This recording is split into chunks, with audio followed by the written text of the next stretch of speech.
ಆಚಿ ಮಸಾಲ ಎಂತ ಅಡಿಗೆಯ ರುಚಿಯಾಗೋ ರಹಸ್ಯವು 20 ರೂಪಾಯಿ.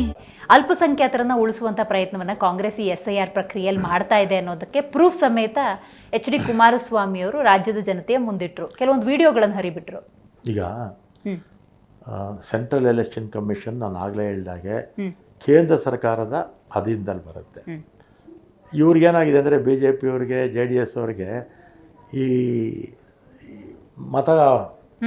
ಮತಗಳನ್ನ ಕ್ರೋಢೀಕರಣ ಮಾಡ್ಕೊಳ್ಳೋದಕ್ಕೆ ಶ್ರೀರಾಮನ ಬಳಸ್ಕೊಂಡ್ರು, ಧರ್ಮವನ್ನು ಬಳಸ್ಕೊಂಡ್ರು, ಹಿಂದುತ್ವವನ್ನು ಬಳಸ್ಕೊಂಡ್ರು, ಆದರೆ ಮುಸ್ಲಿಂ ವಿರೋಧಿ ನೀತಿಯನ್ನು ಬಳಸ್ಕೊಂಡ್ರು ಅಷ್ಟೇ. ಮುಸ್ಲಿಂ ವಿರೋಧಿ ನೀತಿಯನ್ನು ಬಳಸ್ಕೊಳ್ತಾರೆ, ಇದರಲ್ಲೂ ಬಳಸ್ಕೊಳ್ತಾ ಇದ್ದಾರೆ. ಆಮೇಲೆ ಸೆಂಟ್ರಲ್ ಎಲೆಕ್ಷನ್ ಕಮಿಷನ್ ಕೇಂದ್ರ ಸರ್ಕಾರದ ವ್ಯಾಪ್ತಿಗೆ ಬರುತ್ತೆ. ತಪ್ಪಿದ್ರೆ ಸರಿ ಮಾಡ್ಕೊಳ್ಳಿ, ಯಾರನ್ನ ಅಧಿಕಾರಿಗಳು ತಪ್ಪು ಮಾಡಿದ್ರೆ ಅವ್ರ ಮೇಲೆ ಕ್ರಮ ತಗೊಳ್ಳಿ.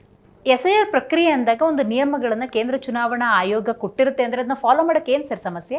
ನಮ್ದೇನು ಸಮಸ್ಯೆ ಇಲ್ಲ, ಅವ್ರದ್ದೇ ಸಮಸ್ಯೆ. BJP ಅಲ್ಲ, ಗುಂಪಾಗಿ ಜನ ಒಂದ್ ಕಡೆ ಸೇರ್ತಾರೆ, SIR ಮಾಡ್ತಾರೆ, ಅದರಲ್ಲಿ ಏನು ಅವಕಾಶ ಇದೆಯಂತೆ. ಅವಕಾಶ ಈಗ ನಮ್ಮ ಕ್ಷೇತ್ರದಲ್ಲೇ BJP ಅವರು ಬ್ಯಾನರ್ ಹಾಕೊಂಡು ಮಾಡ್ತಾ ಇದ್ರು ವೆಂಕಟಾಪುರ ಸ್ಕೂಲ್ ಹತ್ರ. ನಾನೇನು ಬೇಡ ಅಂತ ಹೇಳಲಿಲ್ಲ, BJP ಬ್ಯಾನರ್ ಹಾಕೊಂಡು ಮಾಡ್ತಾ ಇದ್ರು.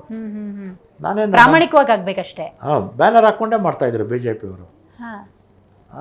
ನಾವೇನು ಅದಕ್ಕೇನು ವಿರೋಧ ಮಾಡೋಕ್ಕೆ ಹೋಗಲಿಲ್ಲ, ಮಾಡ್ಕೊಳ್ಳಿ ಅಂತ ಹೇಳಿದ್ವಿ. ನಮಗೆ ಮತದಾರರು ಅವ್ರು ಯಾವ ಪಕ್ಷಕ್ಕನ ಓಟ್ ಹಾಕ್ಕೊಳ್ಳಿ, ಮತದಾನದ ಹಕ್ಕು ಅವ್ರಿಗಿರಬೇಕು ಅಂತ ಅಷ್ಟೇ.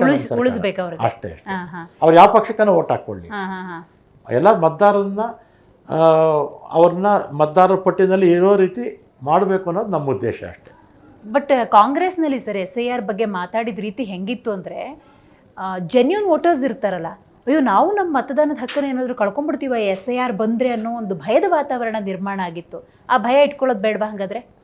ಈಗ ಎಲ್ಲರೂ ಅಪ್ಲಿಕೇಶನ್ನು ಫಿಲಪ್ ಮಾಡಿಕೊಡ್ತಾರೆ. ಹೌದು, ಫಿಲಪ್ ಮಾಡಿಕೊಟ್ಮೇಲೆ ಎಲೆಕ್ಷನ್ ಕಮಿಷನ್ ಆಮೇಲೆ ಆಪ್ರೇಷನ್ ಮಾಡ್ತಾರೆ.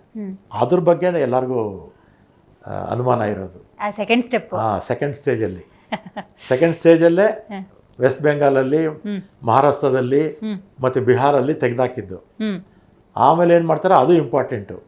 ಈಗ ಫಸ್ಟ್ ಪ್ರಕ್ರಿಯೆಯಲ್ಲಿ ಏನು ಸಮಸ್ಯೆ ಇರಲ್ಲ, ಯಾಕಂದರೆ ನಮ್ಮ BLA ಇರ್ತಾರೆ, ಎಲ್ಲ ಪಕ್ಷಗಳು BLAಗಳಿರ್ತಾರೆ, ಆಮೇಲೆ BLO ಇರ್ತಾರೆ, ಇದರಿಂದ ಏನು ಸಮಸ್ಯೆ ಆಗಲ್ಲ. ಆಮೇಲೆ ಇದೆಯಲ್ಲ ಅದನ್ನು ಮಾಡ್ತಾರೆ. ಅದ್ರ ಬಗ್ಗೆ ಎಲ್ಲರಿಗೂ ಗುಮಾನೆ, ಏನಾದರೂ ವ್ಯತ್ಯಾಸ ಆಗಬಹುದು ಅನ್ಸುತ್ತೆ. ಮಾಡಿದ್ದಾರೆ, ವೆಸ್ಟ್ ಬೆಂಗಾಲ್ ಮಾಡಿದ್ದಾರೆ. ಕರ್ನಾಟಕದಲ್ಲಿ ಎಷ್ಟು ವೋಟರ್ಸ್ ಹಕ್ಕನ್ನು ಕಳ್ಕೋಬಹುದು ಅಂತ ಅನ್ಸುತ್ತೆ. ಮತದಾರರು ಅವ್ರು ಏನು ಡಾಕ್ಯುಮೆಂಟ್ಸ್ ಕೇಳಿದ್ರು ಆ ಡಾಕ್ಯುಮೆಂಟ್ಸ್ ಸಮೇತ ತಗೊಂಡೋಗಿ ಕೊಟ್ಟು ಅಪೀಲಿಂಗ್ ಅಥಾರಿಟಿ ಕೊಟ್ಟರು ಕೂಡ 150 ಜನಕ್ಕೂ ಕ್ಲಿಯರ್ ಮಾಡಲಿಲ್ಲ, ಎಲ್ಲರೂ ತೆಗೆದಾಕ್ಬಿಟ್ರು. ಓಕೆ ಸರ್, ಈಗ ಕರ್ನಾಟಕದಲ್ಲಿ ಬಹಳಷ್ಟು ಜನ ಬೆಂಗಳೂರು ನಗರಾಭಿವೃದ್ಧಿ ಸಚಿವರಾಗಿದ್ದಾರೆ.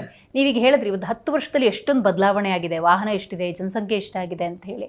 ಕಂಟ್ರೋಲ್ ಮಾಡೋಕ್ಕೆ ಸಾಧ್ಯನೇ ಇಲ್ವಾ? ಪರ್ಯಾಯ ವ್ಯವಸ್ಥೆಗಳನ್ನು ಮಾಡ್ಕೊಳಕ್ಕೆ ಆಗದೇ ಇಲ್ವಾ ಪ್ಲಾನ್ ಮಾಡಿದ್ರೆ? ಇಲ್ಲಮ್ಮ, ಬೆಂಗಳೂರು ಸುತ್ತಲೂ ಟೌನ್ಶಿಪ್ಗಳಾಗಬೇಕು.